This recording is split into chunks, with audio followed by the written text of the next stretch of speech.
My name is Ruby, and I'm 26 years old. I don't have a full-time job and have mostly kept to myself since middle school. I went to high school briefly but dropped out, so I only finished middle school. Since then, I've been living with my parents, working part-time jobs, and doing freelance work from online ads. I have an older brother named James who is 3 years older than me. He's very different from me. He's good at sports, has lots of friends, and is outgoing.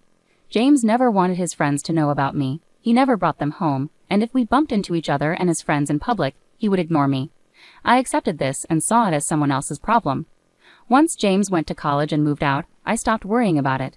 Then he started talking about getting married when he turned 29. It wasn't a surprise. Later he decided to bring his fiancée to our parents' house. That day I was at home when my brother arrived with his fiancée.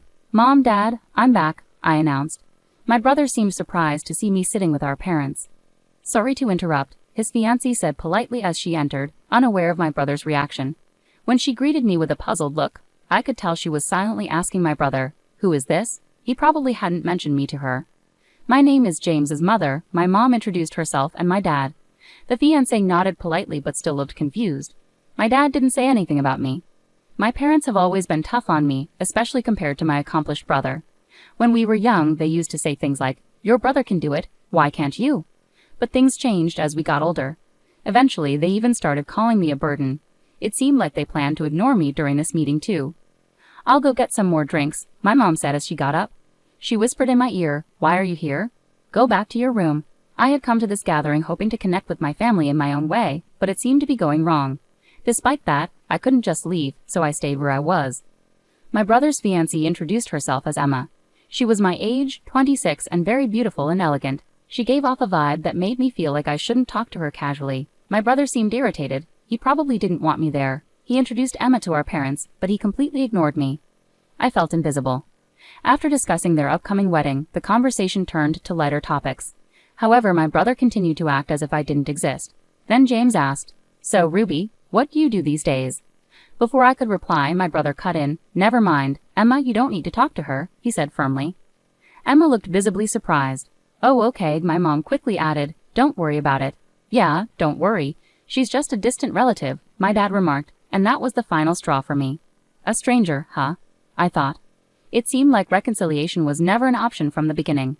The meeting ended as if my presence didn't matter. Whether I was there or not, my brother and Emma soon got married and started building their own house to live in. My brother works at a well-known company and has a good income despite still being in his 20s. Emma decided to be a stay-at-home wife and quit her job. When my brother's house was finished, we received an invitation to their housewarming party. It was going to be a small gathering with Emma's relatives and my brother's bosses. My mom fretted, "Oh, it's done already. Time flies. We need to pick out a nice housewarming gift." My dad shrugged and said, "We're family, it doesn't have to be anything fancy," as he casually set aside the invitation. Only my parents' names were on the invitation, mine was missing. My mom seemed to notice but still asked, "Ruby will be coming too, right?" I wasn't sure what to make of it. They hadn't exactly introduced me well at the last gathering. "It's okay if I'm not invited," I declined, but my mom insisted, "No, you're coming. I'll make sure of it." So I ended up going to the party. On the day of the event, it suddenly started raining. My parents and I took a taxi to my brother's house. Because of the rain, my brother and his wife didn't come out to greet guests at the entrance. When we arrived, my mom turned to me and said, "You pay for the taxi," then hurried inside with my dad, both without umbrellas. That explains it, I thought. Our house was quite far from my brother's, and taking a taxi seemed extravagant. I ended up footing the bill for the ride. After paying, I rushed towards the entrance, where Emma asked me, "Who are you?" We had only met once before. Maybe she forgot. Assuming so, I introduced myself again. "I'm Ruby, James's sister," I replied, trying to introduce myself. But Emma smiled and said casually, "Oh, the high school dropout, interesting. We didn't invite the freeloader living off their parents." My brother had just returned and overheard this. He looked at me with disdain and asked, "What are you doing here?" "James, I told you not to invite her. Why is she here?" Well, I'm not sure either. My brother clearly didn't want me there. Emma's attitude towards me changed once she learned who I was. Actually, she's even worse than my brother and parents. Would it have been better if I hadn't come? I asked my brother cautiously. "Yeah, you're practically a stranger with your lack of education. Not finishing high school doesn't even count," my brother replied coldly. Emma chimed in, siding with him. "Could you please leave the property now?" Her calm expression throughout was truly unsettling. "Got it," I said, turning away. The taxi we arrived in was gone, and since we weren't on a main road, Finding another one looked tough. I didn't have an umbrella. I walked slowly, getting soaked in the rain. I could hear Emma laughing behind me. Eventually, I made it back home. My parents returned looking happy. They saw my wet face and asked, "Why did you leave suddenly? Couldn't you call a taxi to get back? You're so useless," my mom complained, like it was expected. "Sorry, I suddenly felt sick," I lied to cover up. "You left on your own over that? You're hopeless. Don't forget to give them the gift later. You're an adult," my dad scolded me. I had prepared a gift for the party but brought it back without giving it. I wanted to send it by mail, but I didn't have the address. I could ask my parents, but things felt awkward, so I decided to contact my brother instead. "I want to send a gift. Can you tell me the address?" That's all I asked my brother. His reply: "I don't give my address to strangers, okay?" I sighed deeply. Is it really amusing for him to assert dominance over me in private, not just embarrass me in front of others? It was baffling. Maybe Emma was there too, typing away and laughing at the situation. Either way, it was absurd. I gave up on sending a gift to congratulate my brother and his wife on their housewarming party. Instead, I decided to leave home. I realized I couldn't connect with my family anymore, so I chose to live independently. Despite only having part-time work, I had some savings. With that, I managed to rent a room and live on my own. It wasn't much, so I decided to try streaming videos in my spare time. I already enjoyed watching streams as a hobby and was good at spotting trends among popular streamers and finding ways to increase views. When I started streaming, I began earning tens of thousands of dollars each month. As my income grew, it covered all my living expenses. With the money I didn't need for daily life, I started investing, and those investments turned out successful. Encouraged by this, I ventured into running a small business importing and selling goods. I kept busy and felt fulfilled every day. I didn't have a family complaining about me spending too much time on a computer. A few months later, I received a call from my parents, who hadn't contacted me since I left home.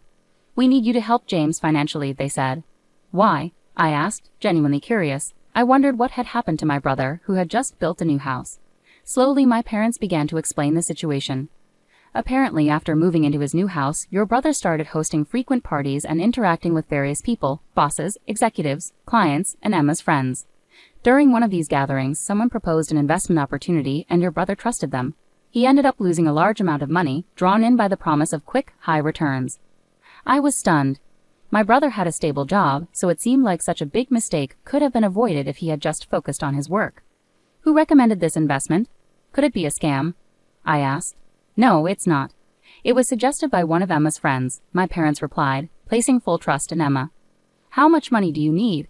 I asked, shocked by the amount. It was far more than an ordinary company employee could easily lend.